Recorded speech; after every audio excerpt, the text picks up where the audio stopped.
আসসালামু আলাইকুম এভরিওয়ান, সকলে কেমন আছেন? আশা করি ভালো আছেন। আজকে আমাদের এই ভিডিওটি হচ্ছে হোয়াটসঅ্যাপের 3টি ট্রিক সম্পর্কে। তো চলুন কথা না বাড়িয়ে ভিডিও শুরু করা যাক।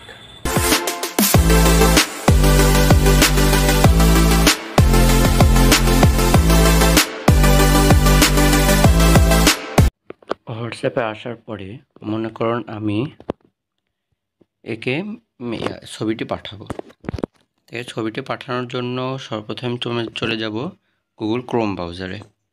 ক্রোম ব্রাউজারে আসার পরে যে আর্টিকেলটি পাঠাবো অর্থাৎ যে ছবিটি পাঠাবো সেটি সার্চ করব। আমি ধরুন সার্চ করছি আমার নাম। তারপরে যে ছবিটা পাঠাবো, মনে করেন এই ছবিটা পাঠাবো, এই ছবিটির উপরে ট্যাপ করে ধরে রাখুন। তারপরে এই যে কপি ইমেজ, এখানে একবার ট্যাপ করুন।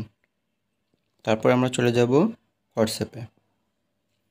হোয়াটসঅ্যাপে আসার পরে আমরা মেসেজ অপশানে যাব।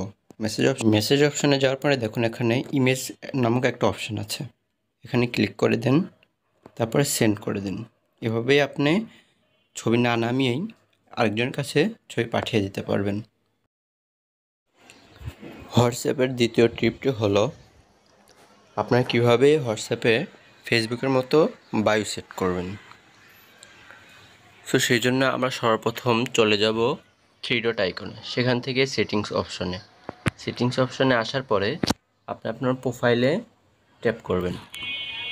তারপরে অ্যাবাউট এই অপশনটিতে ট্যাপ করবেন।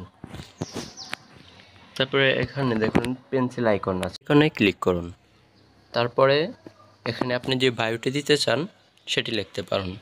আমার আগেই বায়োটি কপি করা আছে, এখন আমি এটা পেস্ট করে দেব। হয়ে গেল বায়ো দাও। এবার এই সেভ অপশনে ক্লিক করুন। আর এভাবে আপনারা আপনাদের ফেসবুকের মতো হোয়াটসঅ্যাপেও বায়ো দিতে পারবেন। হোয়াটসঅ্যাপের 3 নম্বর ট্রিকটি হলো মেসেঞ্জারের মতো হোয়াটসঅ্যাপে আপনি ওয়ালপেপার দিতে পারবেন।